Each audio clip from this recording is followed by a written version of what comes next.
Welcome to Girls Gone Hallmark, a Hallmark review podcast that refuses to be put in a Hallmark-only box. I'm Megan, and I'm a longtime Hallmark fan. I'm Wendy. I'm a former Hallmark hater. On today's episode, we are discussing the PBS masterpiece series, The Forsytes, Episode 3, which originally premiered on Sunday, April 5th, and is currently available to stream on pbs.org or the PBS Passport app.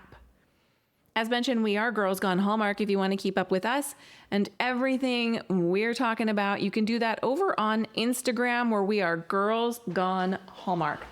Hey, we would love your emails. Let us know if you're watching these two PBS series we are covering, The Forsytes, as well as The Count of Monte Cristo. I believe you are, because I have seen your emails. But if you want to join the conversation, we are at hello@girlsgonehallmark.com. Why don't we kick off our discussion of The Forsytes with a synopsis of this episode? Joe hopes to fulfill newfound obligation while James's attempts to sabotage him intensify. June seeks solace with Philip. Soames promises Irene a move to Paris and support for her dancing. All of our main cast returns in this episode. And it's a long list, so we're not going to go through it. You can find it on our website, girlsgonehallmark.com. The link to our complete show notes is always in the show notes on whatever app you're listening to. The entire cast and crew is listed there. Hey, Wendy, what was your first impression of this episode of The Forsytes? Well, I think Montague is one promotion away from taking over Forsyte Co. The man is fumbling upwards. I think Monty might be the biggest villain in this show for me. My first impression is Grandmama is that girl. Right.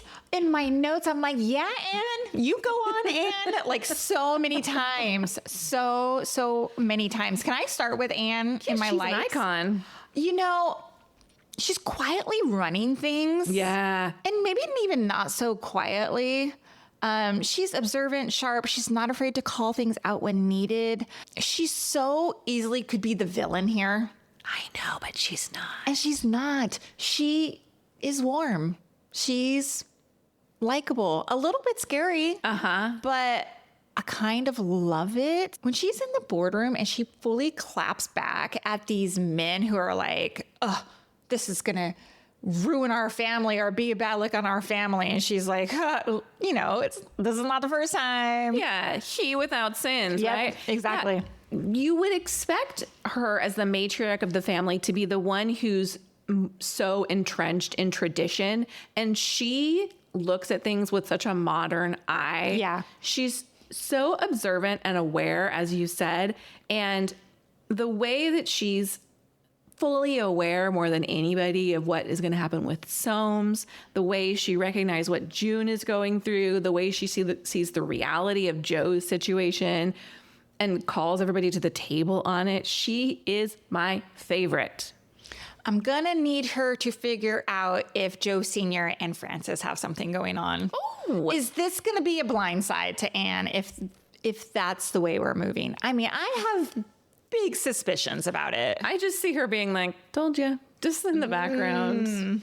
Like, what do you mean that's a surprise to you, Joe? What do you mean? Look, speaking of women I loved, I really enjoyed Emily in this episode.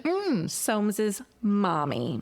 Now we start with Soames revealing at the dinner table that he's going to be bringing a woman to the races the next day. And they all assume it's Olivia Carteret, except Grandmama. However, I did love, like, when Irene walks in, Grandmama kind of squeaks. She, like, sees her and she kind of is like, oh. Look, the parents look completely dismayed at this. Right. But the way Emily processes all of this, she cares more about her son and losing her son than about what this match means to their family. Which is a little surprising because I thought in the earlier episodes 1 and 2, she was kind of, ooh, a Carteret. Yes. And I think I agree. And I wonder if that's because this is a family with similar goals. And so if he marries into the Carteret family, then perhaps they would stay in each other's lives. But here, there's several scenes. We see her speaking to James, and James is so dismayed about what this means for the family. James is like, what does love matter? And she comes right back with quite a lot, actually. And then she says, I think I rather envy him. And the look she is giving James. And I was like, we saw her as just this flighty woman with her puppy. When in reality, I think she's lonely. I think she's in a loveless marriage. She doesn't have a lot of respect from her husband. Doesn't really have a lot of respect from her son either, who didn't have the courtesy to let her in advance, let her be blindsided by him bringing Irene. And she's just trying to find joy where she can.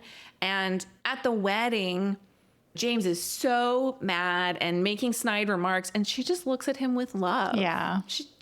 She just loves him. I know. As hard as it all is. I didn't really track all that stuff until they have that moment when James and Emily sit down with Soames, and James says, your mom's very upset. And she turns and looks at him. And I was like, oh, she's not very upset. And James is putting it on her because James, kind of a real jerk, is putting it on Emily here. And I don't like any of that. And Soames knows. Soames is fully aware of James's social climbing tendencies and how even in the beginning of the episode, James seems to be talking about how they're going to oust Joe, and Soames doesn't seem to be as all in on the plan. Can I stop you there? Yes. In this moment, I was like, look, Soames is not a bad boy here. No. I think in that particular scene, we see a glimpse of Soames has a little bit of a moral compass. Like he's like, what are you, like, back off. It redeemed Soames. I mean, I'm already a Soames fan, but I feel like maybe for you, that scene might have redeemed Soames as being like a decent guy. Yeah. In last episode, I started, we see this softer side of Soames as he's falling in love with Irene, and he seems to be willing to genuinely care for her and be willing to do anything for her. That continues through this episode. And I think because he's fallen for Irene, he can maybe understand Joe a little bit and how Joe could have ended up in this situation. You can't just fall in line and do what the family expects of you all the time. Right. Speaking of Soames for a second, Yeah. This whole relationship with Irene, I'll get to Irene in a second, but Soames, I find it fascinating. Sometimes I'm like, is he just like fully obsessed with her? Or what is his motivation here? Oh. Because he's all in. I'm wondering, is he looking at Irene as a vehicle to bounce? Because she wants to go to Paris to dance. And he says, we'll go. How is that going to work? I don't know, but he's like, keep it on the down low, basically. Can't work remote. I know. That's why I think maybe he wants to get away from all of the toxic family stuff. And maybe he just doesn't have the balls to tell his dad, like, I don't want to run this business, even though in episode 1, it seemed to me like he was fully in on ousting Joe. Yeah. So I don't know exactly what's going on there, but I'm into it. Okay, I want to talk about Irene for a second. Yeah. She has this whole conversation with Anne and basically admits, like, I have concepts of love. Yes. Right? Like, she's not there yet. Like, the actor who plays Soames is so good looking to me. I'm like, I don't know how you're not, like, hypnotized by his good looks. And he is falling all over himself. Even maybe she's got the ick a little bit. I don't know. I don't know. But maybe she's also looking at it as, this is an opportunity for me to go do what I want to do now, because one, she doesn't have any money because they lost all their family money, right? She doesn't have any family. Her mom and dad are dead. She's got this stepmom who she's not really connected to. So maybe she sees Soames as opportunity. Sure. And that hurts me a little bit, but also she seems very mysterious too. Like, I'm like, what? I'm going to talk about it in my wishes. So I'll stop there because it's the only one wish I have, but she is kind of a mystery. She is a mystery. Frances is stone cold in this episode. Look, True villain. she says that love has no place in this house. Kill it or face the consequences. Yikes. Now, again, last episode, I was like, we are on a collision course with disaster in this show. And Joe can't stay away. And I understand Joe's motivation. And I feel like he's trying so hard to do the right thing. And I appreciate that he stands up in every moment where people are like, we're going to pay her off. He's like, no, I'm going to handle this. We're talking about people. I'm not going to make her uproot her life. I feel like he's trying so hard to do the right thing. I agree. I also feel like he wouldn't be staying away if Louisa hadn't said to stay away. Like, he tells Frances, that was a real love I had with her. And I think, you know, he says, like, I love you to Frances. And he says, I'm here for this. I don't remember what his lines are, but he tells her, like, you know, we're going to make this work. But I wonder if he would be behaving differently if Louisa hadn't said stay away. If he'd be like, oh, now I got to decide which one of these women I'm going to be with. Yeah, I don't know. I do appreciate that Joe is a stand-up dude here. He wants to be part of his children's lives, and he is standing up to his family. I hate that his past is being weaponized against him. Like, what is he supposed to do? He's in a predicament for sure. Like, he can't time travel back. Like, I wonder how true of the time is, meaning, would a man in this time frame allow his family to pay somebody off and make them go away? Oh, I think absolutely. A family of this stature. Yeah. So I like Joe a lot. I mean, I like him as much as I like Soames, to be honest. Like, I'm not like torn between I think these are two like decent human beings. Joe is really, to me, a good guy, especially when his kids are involved. I mean, I think the whole Louisa part of it, yes, he's probably still obsessed with her. This was his probably one true love. And then he had to go back in family obligation, gets married, blah, blah, blah, blah, blah, blah. Here we are, 10 years later. He's in a terrible predicament. He really is. I like that he is not playing along with the family, what the family wants. Yes. And part of me with Frances, I don't buy that he's like totally in love with Frances. I think like this is just where he is in life with Frances. Yeah, they made a life together. I think he probably had affection for her. Sure, like, she's not some dog, you know what I mean? No, like, I think they made a good life and she was a good wife to him. And he has obviously a lot of affection for his stepdaughter. Right. And that was what he was raised to expect. He wasn't raised to expect a marriage of love. Right. So, yeah, he is in a predicament. He's in a tough spot. I don't know what, so far I like the way he's behaving. Although, again, I'm afraid for the consequences here. I really enjoy the comic relief of Monty in spite of the fact that I hate Monty. I dislike his character.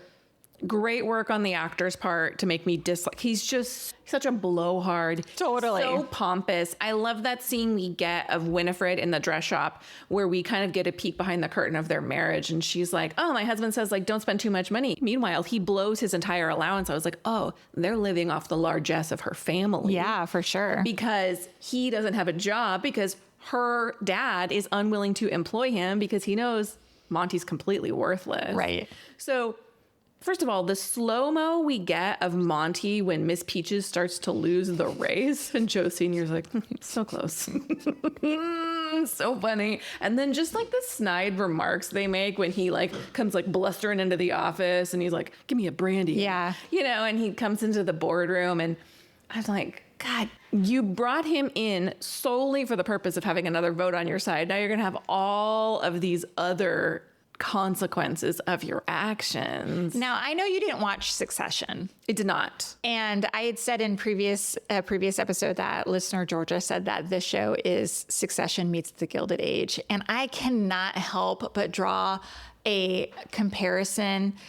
Monty is totally Tom from Succession. Now, if you guys watch Succession and you know who I'm talking about, Tom is like the husband of one of the daughters. And he just like, he's that bumbling idiot too, who at the end of the series, spoiler alert, inherits the company. Yep. That's why I'm telling you, Monty is going to inherit this Forsyte and Company Like, it's going to happen. Oh, man. It's funny to watch, though. It is funny, especially because James is such a villain. I'm like, well, Yeah.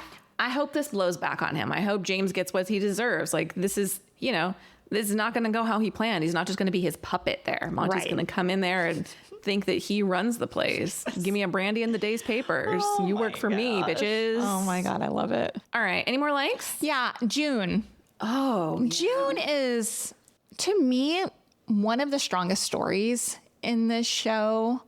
I really enjoy her character. At first, I was like, whatever. Like, she's just this girl who's coming of age. But she is almost like a newer version of Jo and Soames, right? Yeah. Like, more progressive. She's almost like Anne, grandmama. Like, yeah. I like that we see all their time together. Like, they have their nightly chat. Mm-hmm. I really like. She's more like Jo to me. I think Because so. I think she's yeah. pushing against tradition. Right. And she wants more than the life she's being offered. And we see that she's starting to have feelings for this Bosun-y dude. Yeah. And he's obviously not someone her family would choose. And he knows it, just like Louisa knew it. Yes.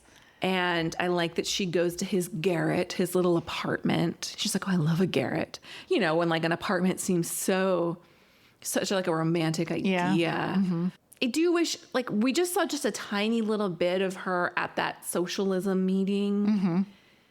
I wish we saw more of like the pushback there. Like maybe there's a little protest happening outside or maybe like what it seemed too easy for her to just walk right in there. I can't imagine that it wasn't a big deal for this to be happening. Oh, that's interesting.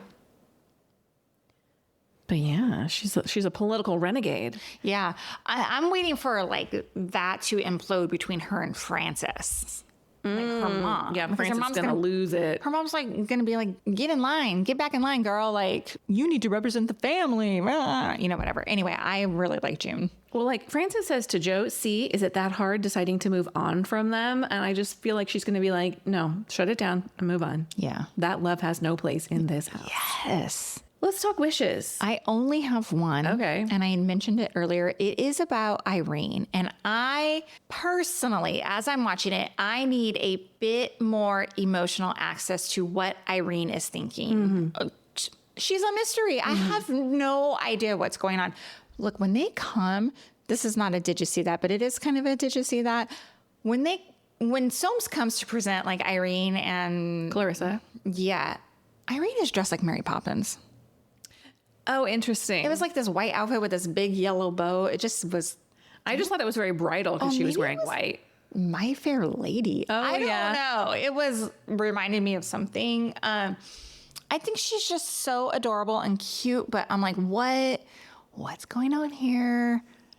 Well, yeah, she almost, she gets cold feet at the last minute. She's like, I want what my parents have, and am I going to have that? And then we see that scene of her dancing kind of wildly. It's Yeah. just like a close up, and I was like, what is this telling us? Yeah. What are your wishes? I don't have a ton of wishes. More a question, is Jo wearing a t-shirt at the end of the show? Like he's kind of in pajamas. I'm like, that man's in a white Hanes t-shirt. And sweats. Is he in sweats? It was like an athletic pant. Like, Look, his hair is herring in this episode. I'm like, how the man long? is so fine. He's so attractive, but I'm like, how long did they have to blow dry it? Like that is just, his hair would not look like that. He looks good, but he's absolutely in a white t-shirt, and that would not have been in his wardrobe. Wouldn't it be like some bed dress or something? I don't know. Yes, what I men think during this so. time wore, but I think so. Also, like my notes say I wanted more time at the wedding. I just love that the ceremony chaps James's ass so much. And I could have handled like sitting in that discomfort a little bit more. and only really family there, not a social event. Which is so interesting to me. Is it that big of a deal that Soames is marrying a non-social climber that they wouldn't have invited anybody but family? I don't know. Yeah. That's odd to me. Question for you. You were enjoying some of the spice. What'd you think of the spice level we got at the end of this episode? What was it? Soames carries Irene off to bed. Oh yeah. No, I liked it. Yeah. I mean, it implied spice. Implied spice, exactly. Yeah, and I was like, oh, she's going with the flow. She wasn't like, I don't love you, you know. I'd like to point out the line, Monty leaves the room and James says, does he perform any useful function? I also love the fact that June and Bossini call each other Miss Renegade and Mr. Buccaneer. And he says, you exist to me, Miss Renegade, when she's like, I don't even exist to my family. It's great. It was great. I have a question for you. Okay. I have a couple of discussion questions. Do you think Joe can realistically have both a place in the family and a relationship with his children? Or is he living in an impossible world? Yeah, I think it's an impossible choice. There's no way this ends peacefully. There's no happily ever after for everybody in this situation. No, I felt so bad when the children pulled Joe into, like, I don't know, whatever, dancing or whatever is happening in the street. Juggling or something. Yeah. And then June sees it. And I was like, oh, how's that feel to June? Because June is his daughter by marriage. And the only father she's really ever known. And now she sees, is she aware that those are his children at this point? Like, does she know? Yeah, she does. Because remember in the end of the last episode, she overheard. Yeah, he's that's like, right. This was before your mother, etc. Oh, so she's seeing him with these kids. Do you think she feels like a twinge of like, yeah, because that's when she runs off to her buccaneer. I know. It was just a really good scene. I know. It was a really good scene, but you don't think he can have, a collision course? Can't have it all. Yeah. No. I don't see how he has a relationship with the children without having a relationship with Louisa. That's going to be too hard. And I don't see how the family allows him to have a relationship with the children. Yeah. Yeah. Are we underestimating Frances? I'm not. I think she's going to blow this whole thing up. I think she's the evilest of them all. Yeah, I'm afraid of her. She's the absolute puppet master. You know, the way she just taps Joe Sr. on the shoulder and provides him with information, and the way that they're colluding. And I don't think Joe is as evil as James, but I think Frances is more evil than both of them. I agree. She also has the most to lose. She's not a Forsyte. I'm sure there's no community property situation in which she gets alimony for the rest of her life should this go south. So she has a lot to lose. Part of me is like wanting Anne to shut that shit down. Yeah. And be like, no, Frances, you're not a Forsyte. You know what I mean? I can't wait to watch this. I'm so excited. I also hate that we have already been renewed for season 3. So this is just going to draw out for years and years and years. And I'm going to have to watch the show. But I do believe the book was a series of books. So really? It's a lot of stories to tell. Could it be like years and years and years and centuries? I don't know. Decades of Forsytes? Perhaps. I don't know. I don't know either. I mean, Downton Abbey did how many seasons? 7. Is there going to be a Forsytes movie? I doubt it. But I love it. I love the show. I love it. Hey, thanks for listening to this episode of Girls Gone Hallmark. We hope you're enjoying these PBS reviews. If you're listening and not watching, you can watch them for free. PBS.org. You can catch up. They're real good. I'll be back next time with more reviews. Goodbye. Bye.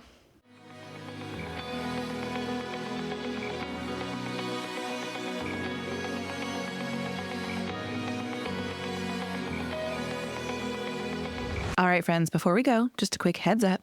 You're about to hear some ads. These little gems help us keep the show running and the Hallmark love flowing. So do with that info what you will. Grab a snack, hit the skip button, or maybe, just maybe, listen in and discover your new favorite product. Bye.